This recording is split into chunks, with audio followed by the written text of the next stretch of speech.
Amados hermanos en nuestro Señor Jesucristo y María Santísima, nuestra Madre, se hace tarde y anochece.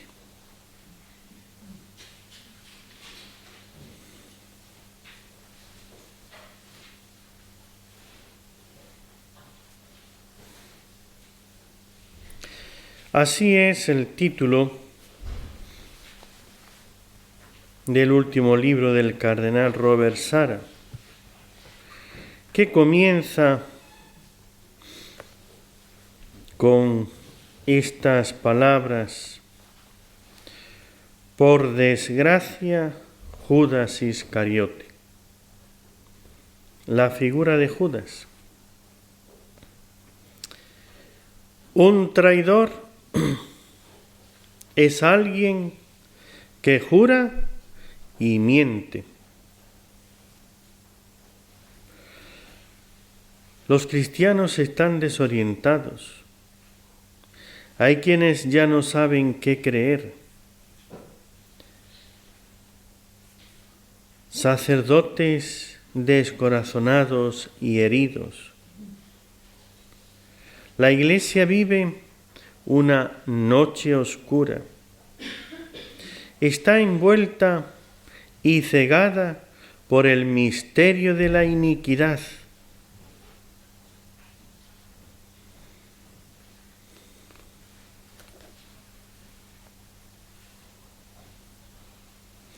Algunos cristianos se han convertido en agentes del demonio.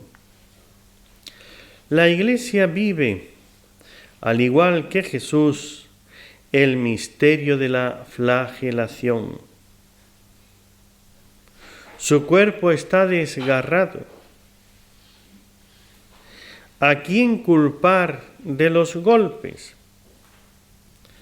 ¿A los mismos que deberían amarla y protegerla?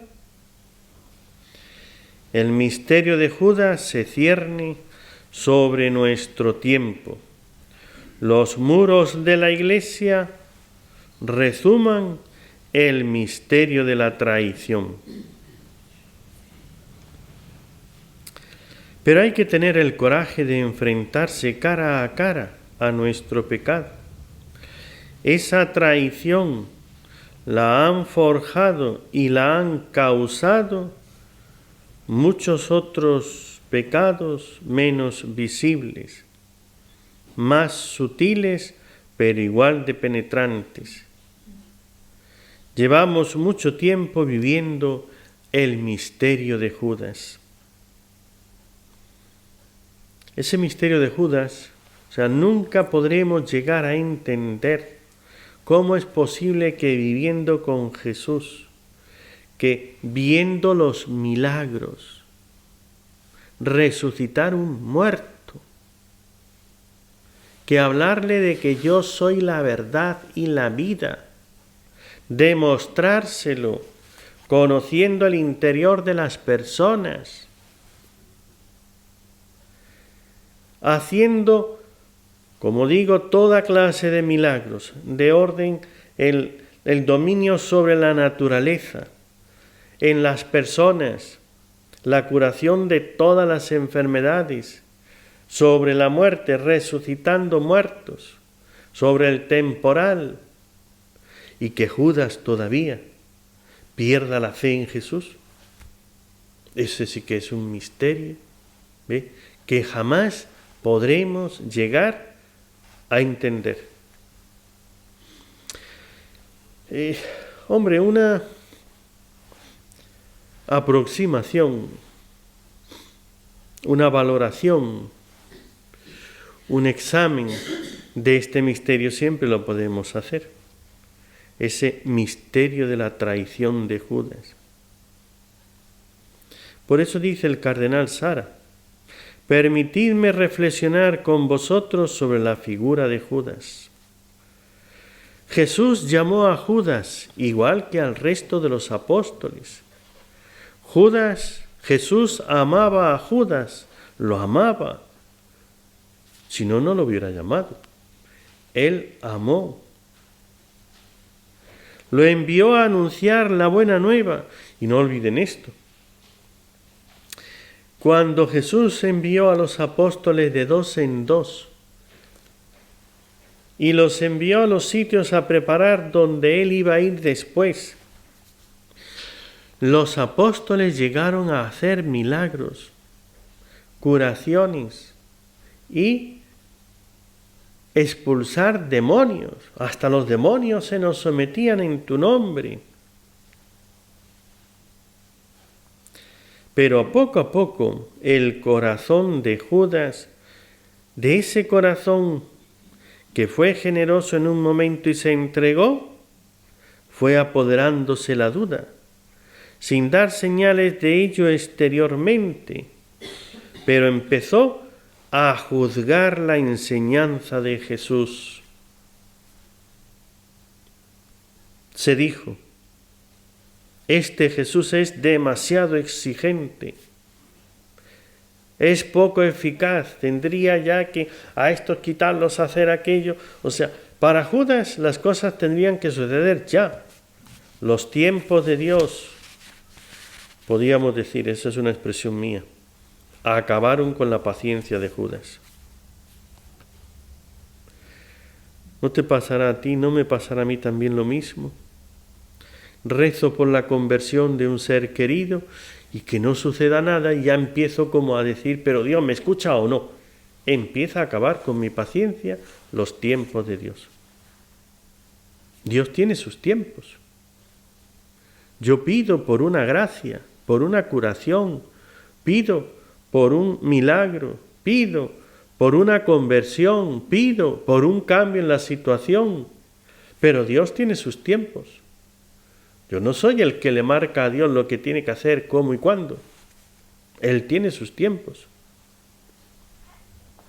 Lo malo es como Judas, cuando los tiempos de Dios acaban con mi paciencia. Se dijo, es poco eficaz. Jesús es demasiado exigente. Niégate a ti mismo, carga con tu cruz. El que no deja padre, madre.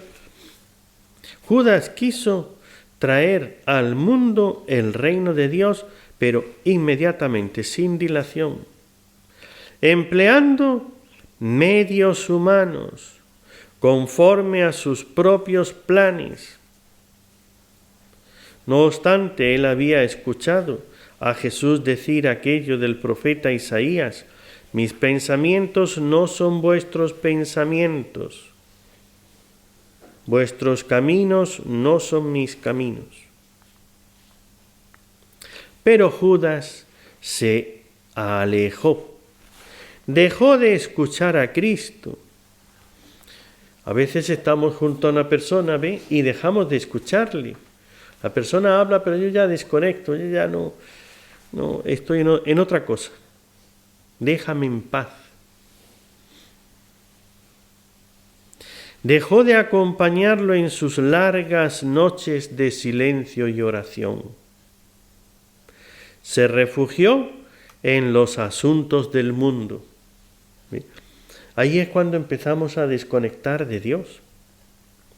Cuando dejamos de acompañarlo en los largos ratos de oración y de silencio, en las noches de adoración, y ya estar ahí, pues, cuando uno está con el fervor de espíritu, una noche de oración, estás conectado con el Señor en ese silencio donde le hablas y entonces le escuchas y te comunicas y le escuchas y recibes su mensaje y ardes interiormente. Cuando empieza a haber una distancia, estoy en esa noche de oración y empiezo a sentir el frío, la incomodidad, el sueño, el cansancio. Ya he desconectado. Estoy junto a Él, pero bien lejos de Él. Judas dejó de escuchar a Jesús, de acompañarlo en su oración, se refugió en los asuntos del mundo Se ocupó de la bolsa, del dinero, del comercio. Había que ir, traer comida para todos, había que recoger las limosnas, contar lo que habían dado. Entonces Jesús le decía que le ayudara, que diera una limosna, él iba a dar las limosnas, se ocupaba de las cosas del mundo, ¿ve? De la bolsa, del dinero. Y el mentiroso continuó siguiendo a Cristo, pero ya no creía en él. Protestaba entre dientes. La tarde del Jueves Santo, Jesús, el Maestro, lavó sus pies. Cuando estoy con una persona a la que en un momento le he tenido todo el afecto, la adhesión, y le escuchaba y vibraba con la persona, ¿ve? Estaba deseando escucharle y ver lo que me decía, lo reflexionaba. Cuando ya llega este momento donde uno desconecta, lo que dice el cardenal Sara, protestaba entre dientes. Dice una cosa, eso será lo que te parece a ti, eso por qué será. Y estoy yo a todo lo que me va diciendo, llevando la contraria, diciendo otra cosa. Esa rebelión interior, que no la manifiesto, que todavía miro, sonrío, y sí, y no, por dentro. Esto es Judas. Este es el misterio de los hombres de la Iglesia que se apartan de la Iglesia. Este es el misterio de cada uno de nosotros cuando empezamos a endurecer nuestro corazón y no dejarnos conmover. Escucho el Evangelio y no me dice nada. Ya no me conmuevo.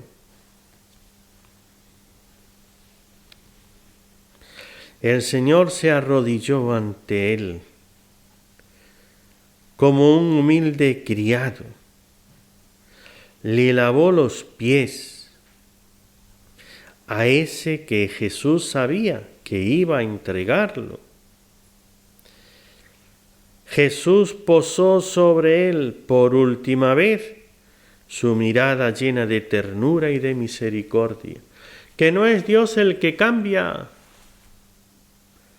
soy yo. Que Dios no es el que ya no me escucha, que ya no tiene sentimientos, ya no se acuerda. Soy yo, el que dejo de hacer la oración, el que dejo de estar atento. Soy yo, el que pierdo la humildad cuando oro y empiezo a orar de otra manera. Hay oraciones que espantan. ¿Sí? ¿Por qué esto es así? ¿Por qué no me escucha? ¿Por qué no hace? ¿Por qué? Son actitudes, comportamientos, palabras.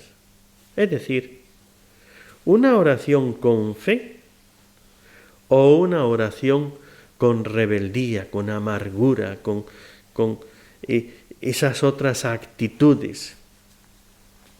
Con fe significa creer que Él es Dios el que manda, que yo soy su criatura y que estoy aquí para ver lo que Él quiere de mí. Cuando se pierde la fe, pues si tú eres Dios, si tú eres bueno, ¿por qué no haces esto? Empiezo ya, la fe dejó de ser fe y paso a la razón. Si tú eres Dios, que eres poderoso, y yo te pido esto, ¿por qué no me lo haces? ¿Es que no me amas? Pero a ver, ponte en tu sitio, ponte en tu sitio. Pero el diablo ya había penetrado en el corazón de Judas. Y cuando Jesús puso por última vez su mirada llena de ternura y de misericordia en Judas, éste bajó los ojos. Bajó los ojos. Esa es una actitud de decir, no es eso lo que yo quiero. Ahora yo no quiero que me tenga compasión. Lo que yo quiero es solución. No que te compadezcas de mí, sino que me soluciones esto. Que me haga lo que te pido. Eso es el misterio de Judas. Ese es el misterio de cada uno de nosotros. Cuando empezamos ya en la oración a cambiar de método, de forma, de fondo, seguramente pronunció en su interior las palabras de toda rebelión, el non serviat, no serviré. Diría en su interior Judas, así no. Yo postrado a los pies de no. ¿Ve? Tú eres el Cristo, tú tienes que comandar, tú tienes que reinar, tú tienes que dirigir, tú tienes que imponer. Así, lavando los pies de los apóstoles, así no. Esto no. ¿Cómo eso ardería en su interior? El ver al Mesías lavando los pies, al Hijo de Dios sometido a las criaturas. No lo reflexionaría todo, pero esa intuición que tenemos, con un gesto y ya lo intuimos todo. Esto significa mucho. Esto significa que es otra forma de redimir. No es lo que él esperaba, no es lo que él buscaba, no es lo que él quería. ¿No serán así también como las de Judas, nuestras desilusiones con Dios? ¿Por qué no hace lo que yo quiero? Que yo me tenga que salvar a base de cruz, de sufrimiento, así no. Ya está bien de tanto sufrir. Pues si es Dios, que haga algo, que lo muestre. Eso es el misterio de Judas, ¿eh? Sin renunciar a sus planes de entregar a Jesús, de venderlo, de sacar algún provecho, comulgó durante la cena. Fue la primera comunión sacrílega de la historia y cometió traición. Qué palabra tan dura, ¿verdad? Traición. Judas será eternamente el nombre del traidor. Y desde aquel día, ese Jueves Santo, llamar traidor a uno es decirle Judas, eres un Judas. Ese es el nombre del traidor. Y su sombra se cierne hoy sobre nosotros. ¿Sí? También nosotros hemos cometido traición, hemos abandonado la oración. Por todas partes se ha filtrado el mal del activismo. Hay que ser eficaces, hay que hacer muchas cosas y dejamos la oración. Queremos imitar la estructura de las grandes empresas.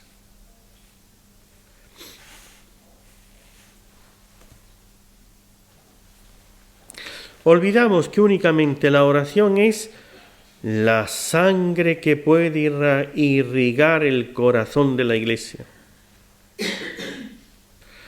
Decimos que no hay tiempo que perder, queremos dedicar ese tiempo a labores sociales útiles. Escuchen esto. Esto es una de esas sentencias al cardenal Sara. Mire, quien deja de rezar ya ha cometido traición. Quien deja de rezar ya ha cometido traición. Está predispuesto a cualquier compromiso con el mundo. Ha tomado el camino de Judas.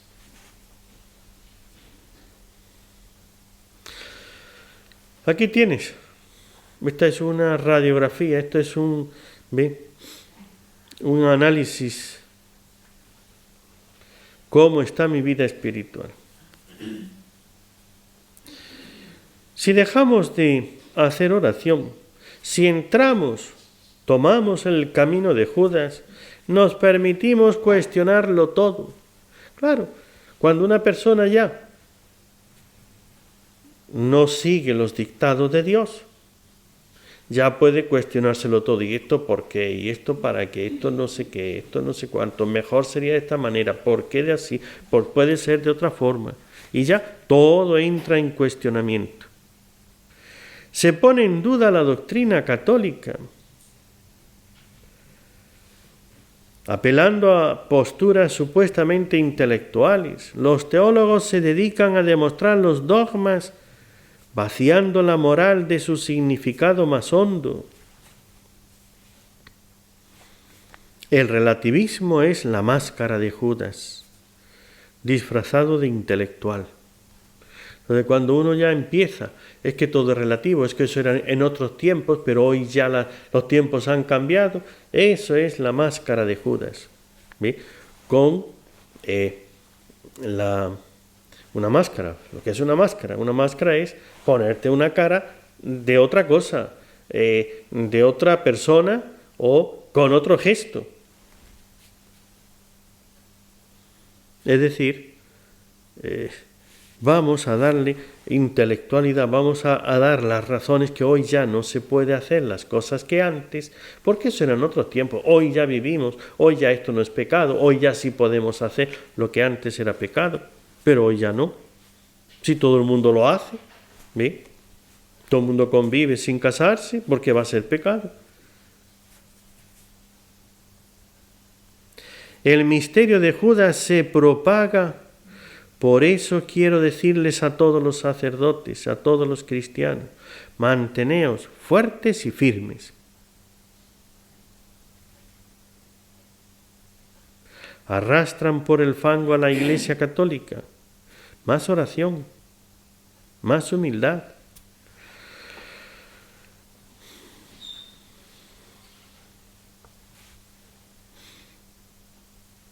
No se inquiete vuestro corazón. El Viernes Santo acusaron a Jesús de todos los crímenes del mundo. Y Jerusalén gritó: crucifícalo, crucifícalo.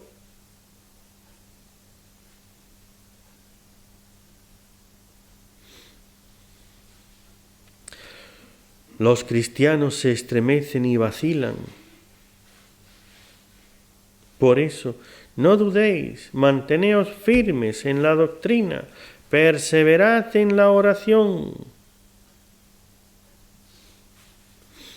El misterio de Judas es el misterio de la traición. Es un veneno sutil.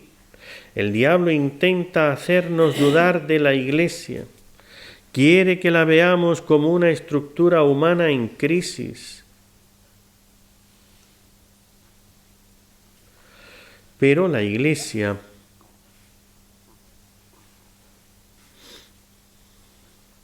es mucho más que una estructura humana. Es la prolongación de Cristo. Ese Cristo que en Navidad le veíamos niño nacer, que hoy hemos llegado al bautismo de Cristo. Ahora le vemos adulto que sale ya, comienza su vida apostólica, su vida pública. Que un día veremos glorioso venir sobre las nubes. El diablo nos intenta poner en división, nos intenta llevar al cisma, quiere hacernos creer que la Iglesia ha cometido traición, pero la Iglesia no traiciona, traiciona a los hombres, no la Iglesia. La Iglesia llena de pecadores está libre de pecado. ¿No entendemos eso de la excomunión? Estoy en la Iglesia, soy miembro de la Iglesia. Cuando cometo ciertos pecados, la Iglesia me pone en la penitencia de la excomunión, me saca del cuerpo de la Iglesia. Aparentemente sigo siendo el mismo cristiano de antes, y ahora estoy totalmente fuera. El pecado, sin ser una pena de excomunión, me saca de la comunión de los santos, no de la comunión de los santos, sino de la vida de la gracia, de la participación de Cristo. Estoy en pecado, ya no tengo la gracia santificante, no tengo la gracia de Cristo en mí. ¿Ve? Aparentemente sigo siendo el mismo y puedo cometer la traición como Judas y puedo ir a comulgar traicionando sacrílegamente como Judas, pero no estoy unido a la Iglesia con la vida de la Iglesia. Por eso es que la Iglesia es santa, aunque haya pecadores. No os dejéis tentar por el odio, por la división, por la manipulación. No se trata de tomar partido, de enfrentarnos unos a los otros. Por eso el Maestro Jesús nos previno.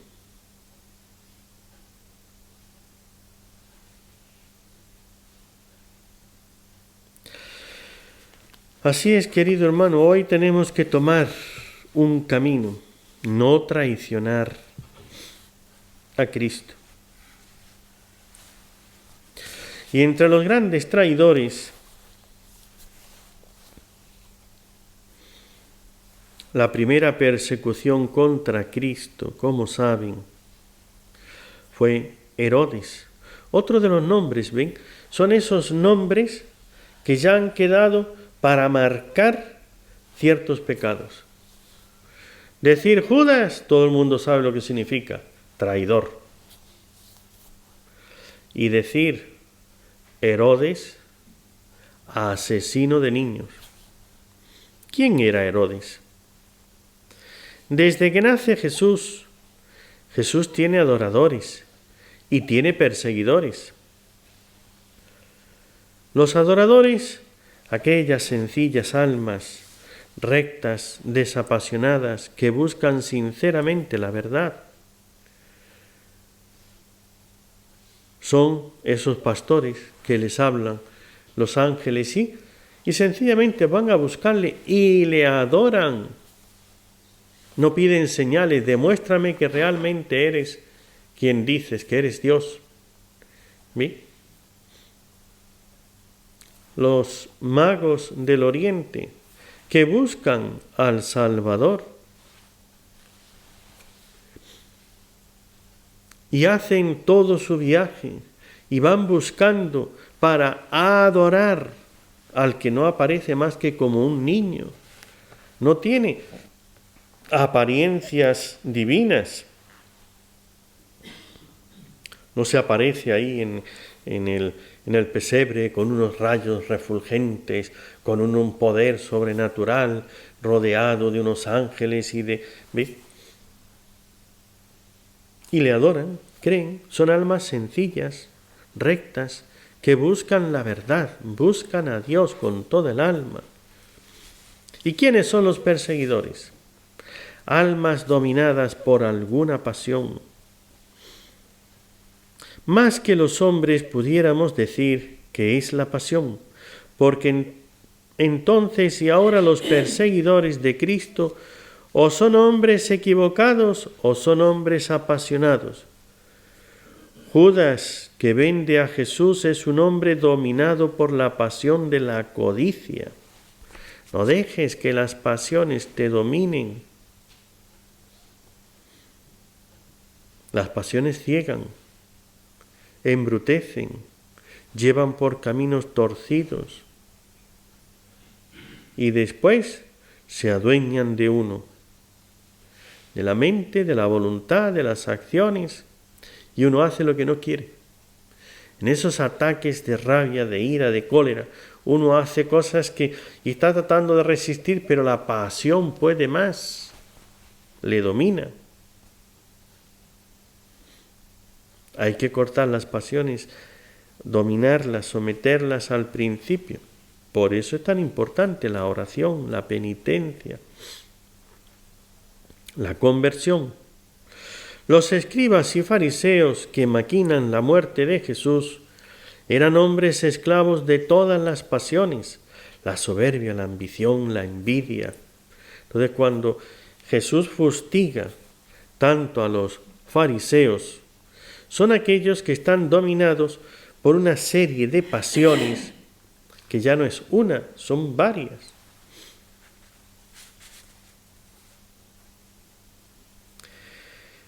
Y Herodes.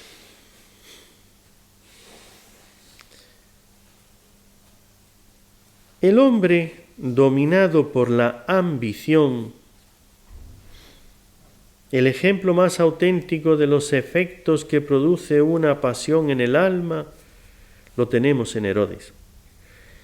Herodes era un hombre nacido de la nada, uno que empieza a hacer su vida, que de ahí sin mérito, diríamos, familiares, sin nada, sino con su puro trabajo. Ni siquiera tenía en sus venas sangre judía. Su madre era árabe y su padre idumeo, es decir, era un semijudío, pues la raza idumea, hasta hacía pocos años, había vivido en el paganismo.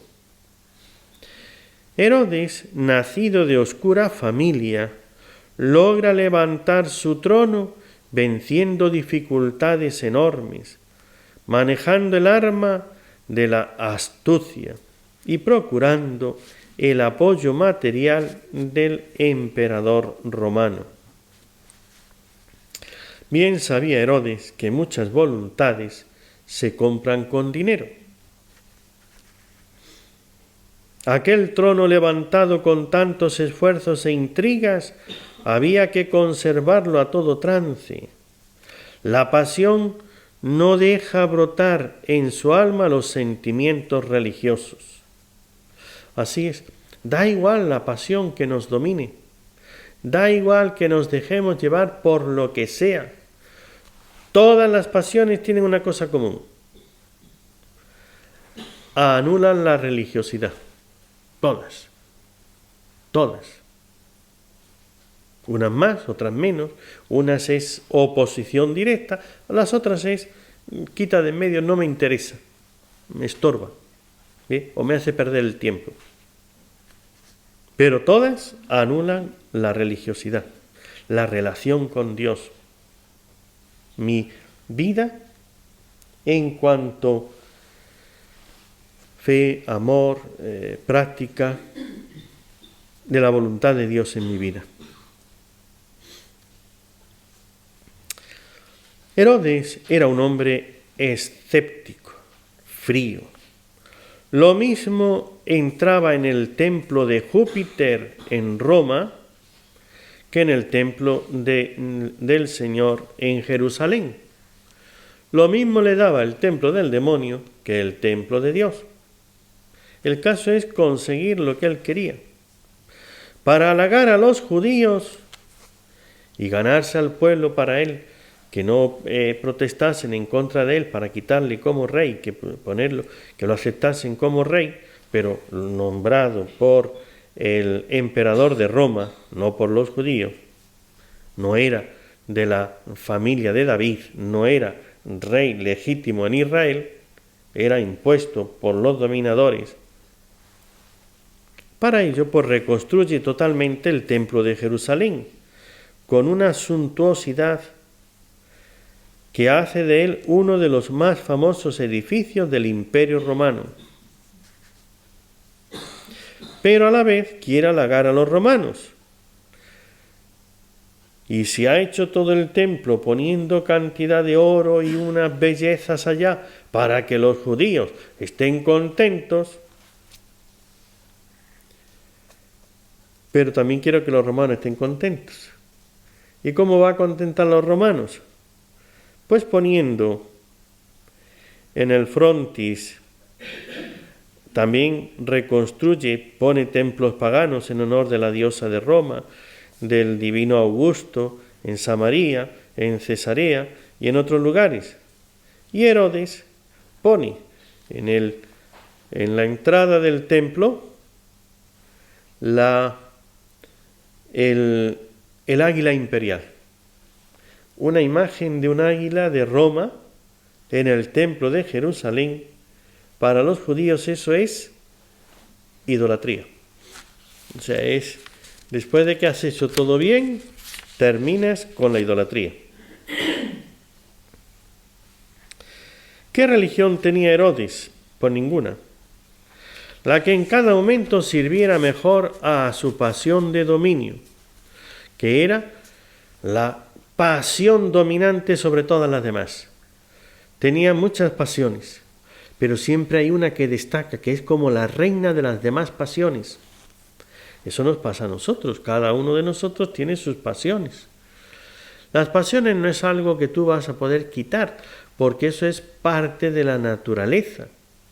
Tienes que, esto es lo que no nos gusta, aquí es donde entra el problema con la religión, ¿no? No lo vas a quitar, tienes que controlarlo, tienes que trabajarlo toda la vida. O sea, que la vida espiritual es una lucha continua, constante y permanente. Toda la vida será luchar. ¿Y la paz? Cuando te mueras. O sea, es que el problema es que queremos una vida en paz. Y eso no existe. Eso no se da. Tienen las pasiones. Y toda tu vida será un controlar las pasiones. Control de pasiones. Ay, pero es que siempre tenés que estar en esa lucha. Esa es la vida. ¿Nunca has escuchado eso de que la vida es una lucha? Pero parece que nunca lo has entendido, ¿no?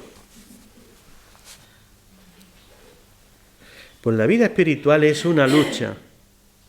El día en que tú quieras dejar de luchar es porque no quieres vivir. No quieres tener vida espiritual. Por eso la penitencia es la lucha espiritual. Lucha contra el desorden de las pasiones, contra las tentaciones, contra los vicios, contra todo lo que te aparta o te lleva por el camino de Judas, o te aparta del camino de Cristo.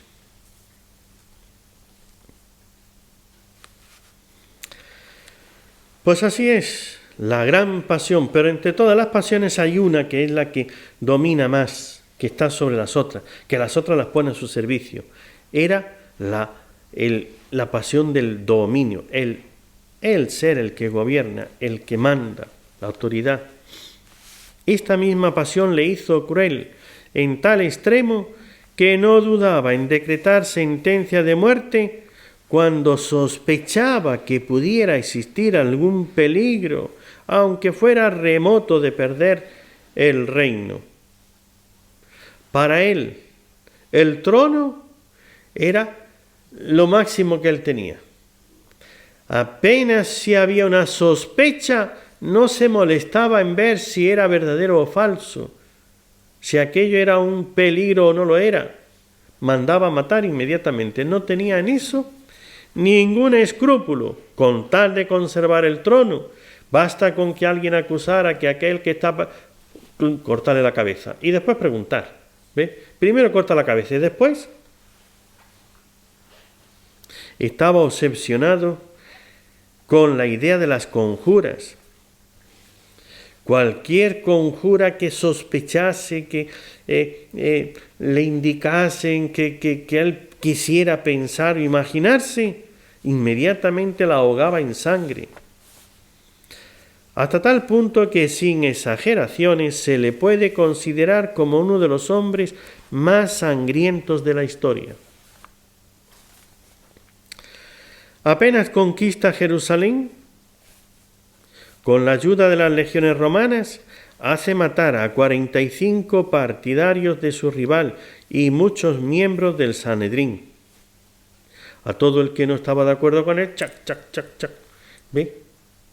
Había que sonreírle y decirle que estaba muy contento, porque en el momento que te portabas con cara seria, la cabeza rodaba.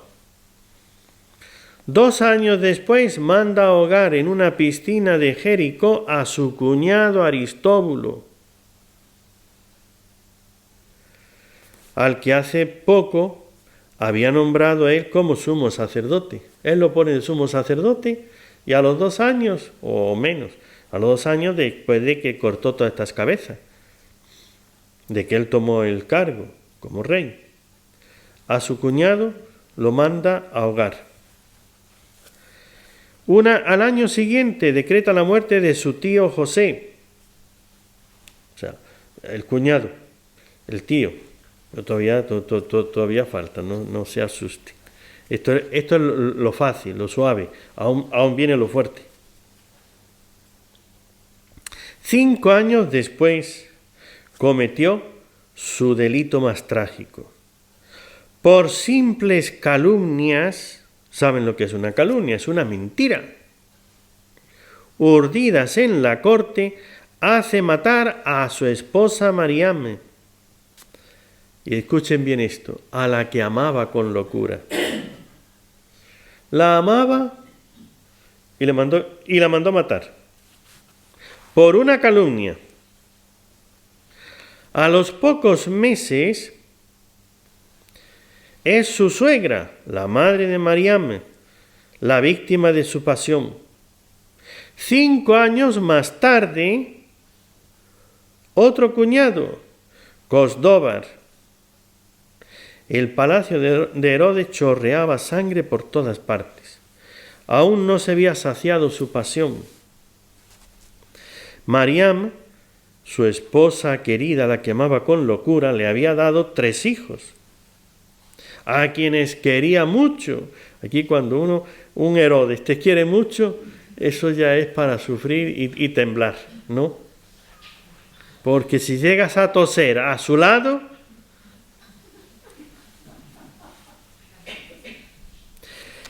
tres hijos le había dado a los que quería mucho.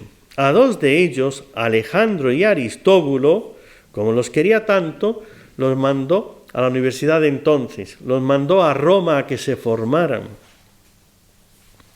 Fueron a Roma para educarse y encontraron benévola acogida en la corte de Roma.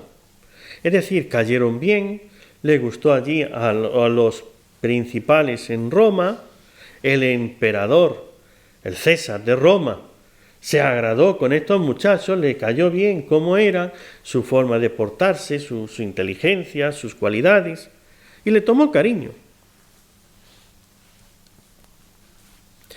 Y ese fue el problema, claro. Ese fue el problema. Que como el mismo César le había tomado cariño, a ver si va a querer sustituirme a mí ahora por mis hijos. Entonces ya le entró una duda sospechosa, una angustia. ¿Ve? Cuando volvieron a Jerusalén, receloso de ellos, los mandó matar, aunque el mismo Augusto, el César, trató de evitarlo. Y junto con sus 2 queridos hijitos, 300 oficiales de Roma también los mandó matar, acusado de ser partidario de sus hijos. ¿Tú eres partidario de mi hijo? Sí, al cuello, fuera, a cortarle el cuello. 300 oficiales, o sea, pues los chicos serían personas eso, con habilidad, con inteligencia, con cualidades, y se hacían querer, y caían bien. Ay, si te caía bien el hijo de Herodes. ¿Ve? 300 oficiales corrió su cabeza, su sangre, simplemente por caerle bien sus hijos, a los que él quería muchísimo, ¿eh? Eso sí, los quería mucho. Pero le quedaba el primogénito, Antípatros, ya acabado con Alejandro, Aristóbulo, los 2 pequeños. Le queda el primogénito, el heredero. Este era el que él había designado como heredero del trono. Pero no llegó a sucederle. Escuchen bien esto. 5 días antes de morir Herodes, lo mató a su hijo. 5 días antes de morir él. Y no es que muriese así de un infarto de repente, no. Herodes murió sufriendo mucho y ya veía cerca, se fue corrompiendo su cuerpo y los gusanos se lo comían a él vivo. Y ya estando que olía que estaban podridas sus carnes, con los gusanos, con unos dolores intestinales, con unos dolores internos por todas partes, aquello era un cadáver viviente, así estaba Herodes al final. Mandó a matar a su hijo. Será para que no lo mate y que herede el trono al que él había designado como su heredero. Y ya para finalizar, hay más crímenes, ¿no? Hay más crímenes, pero ya para finalizar, la gran obra de Herodes, ¿ve? Él pensaba, no sé por qué sospechó, que la gente se iba a alegrar con su muerte. No sé de dónde le vino esa idea, porque la gente le querría tanto, ¿ve?, que lloraría espontáneamente. Y como él esperaba que su funeral fuese con muchas lágrimas, mandó reunir de todas las familias de Israel a los principales. Eran como 500 personas, de todas las familias. O sea, si en todas las familias se muere uno, todas las familias van a llorar. Así es que mandó reunir a esos principales. Cuando ya estaban allí, los mandó encerrar y dio su última orden. Cuando ya estaba a punto de morir: en cuanto que yo muera, que los maten a todos, para que todo Israel llore a mi muerte, no por su muerte, sino a la hora de su muerte. Quería que todo el mundo llorase. Convocó a aquellos 500, los encerró sin haber hecho nada. No tenían ningún delito, no se habían rebelado contra él, no habían hecho absolutamente nada. No querían quitarle el trono ni nada, sino simplemente causar dolor para que todo Israel llorase a su muerte. Y así lo mandó a sus vasallos y a su familia, que los matasen a todos en el momento que él murió. Pero muerto el perro se acabó la rabia. Es decir, muerto el rey, no hay que obedecerle. Menos mal que aquellos no le obedecieron. Y aquellos 500 que estaban destinados a morir para que llorasen a la familia, todo Israel, a la hora de la muerte de Herodes, se salvaron de la muerte porque él ya estaba muerto. Porque él ya estaba muerto. Como era tan terrible este Herodes, esta máquina de matar se llama Herodes. Por eso cuando decimos este es un criminal, es un Herodes. ¿Ve? Es que estamos diciendo, ese no tener sentimientos y causar muerte por causar muerte, sin razón alguna, por pura sospecha, ¿ve? Antes que arriesgarse a que alguien se levante contra su trono, cortar, ¿ve? Y no hemos hablado de los niños de Belén que mató, ¿no? Pues eso es lo de menos. Si es que 30 niños, ¿qué más da 30 niños para uno que tiene tanta sangre en su vida? ¿Ve? Inocente, unas cuantas mujeres que lloren, eso no es nada. O sea, para él eso era nada. Lo importante era poder acabar con ese que acaba de nacer, que parece que podía ser un peligro para su trono. Pues no vivió. Después de ese nacimiento, no vivió más que 5 años. Ya está. ¿Eh? O sea, ¿y un rey con 5 años te va a quitar el trono? Murió antes. ¿Por qué? Por eso precisamente, por ser así. 2 personajes, 2 nombres, ¿sí?, en la vida de Jesús. ¿Eres un Judas o eres un Herodes? ¿Sí? Han quedado los nombres ya marcados en la historia. Como dirá el cardenal Sara, termino esta primera conferencia: En el momento que dejamos de orar, ya somos Judas. Ya empieza la traición. ¿Quieres saber si estás traicionando a Dios? Si estás traicionando tu fe, si estás traicionando, ¿sí?, tus promesas, ¿oras o no oras? ¿Has dejado de orar? Ya eres traidor. Pero yo no he hecho nada, de acuerdo. Pero con Herodes, aun cuando amaba mucho, también había que temerle. ¿Sí? También había que temerle. ¿No será que el Señor también siente así de nosotros? Este dejó de orar, ya no hace la oración como antes, ya no dedica el tiempo, ya no está en la oración, está con esos pensamientos de Judas, el por qué esto y por qué aquello, por qué. ¿Ve? ¿No estará Jesús temiendo otro Judas? Ponte en el camino de la oración, ¿ve? Renueva el fervor de tu alma. Haz un alto en tu vida. Enfréntate contigo mismo. ¿Cuál es la pasión que te domina? ¿Cuáles son las pasiones que te combaten? No a todos nos combaten todas las pasiones. Para unos hay ciertas pasiones que es muy fácil dominarlas, desecharlas. No suscitan interés en él. Pero otros son esclavos. Hay pasiones que me tienen un esclavo. Y es la lucha constante, continua, permanente. Pues esto es la vida espiritual, una lucha. Así es que proponte no dejar la oración.